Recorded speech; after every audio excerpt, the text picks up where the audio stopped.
जन्म और मृत्यु दोनों दर्द से भरे होते हैं, लेकिन फर्क सिर्फ इतना है कि एक पर दुनिया मुस्कुराती है और दूसरे पर रोती है। कभी सोचा है क्या, हम जब इस दुनिया में आते हैं तो सबसे पहला काम क्या करते हैं? हम रोते हैं। हाँ, बिल्कुल हम रोते हैं। और अगर बच्चा ना रोए तो डॉक्टर उसे थपकी देता है, हिलाता है। क्यों? ताकि वो रोए।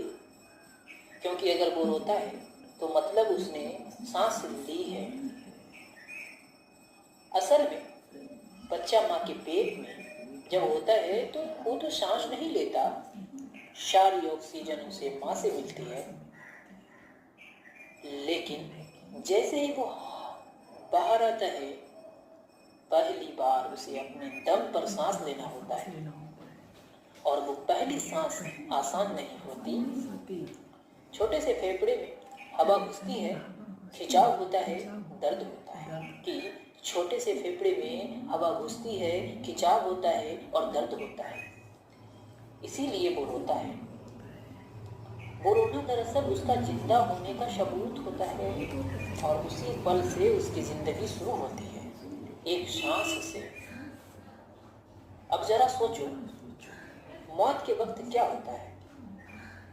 आदमी धीरे धीरे सांस लेना छोड़ देता है।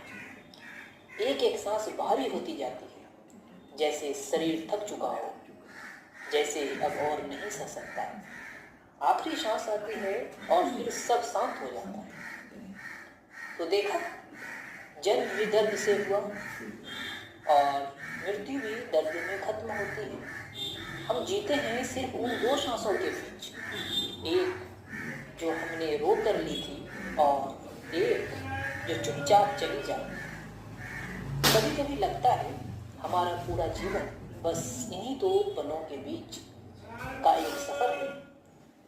हम सोचते हैं कि हम बहुत कुछ करते हैं, बहुत कुछ बना रहे हैं, लेकिन हकीकत में क्या? हम बस सांसें गिन रहे होते हैं। एक दिन बस एक सांस नहीं आएगी और सब कुछ वहीं खत्म हो जाएगा।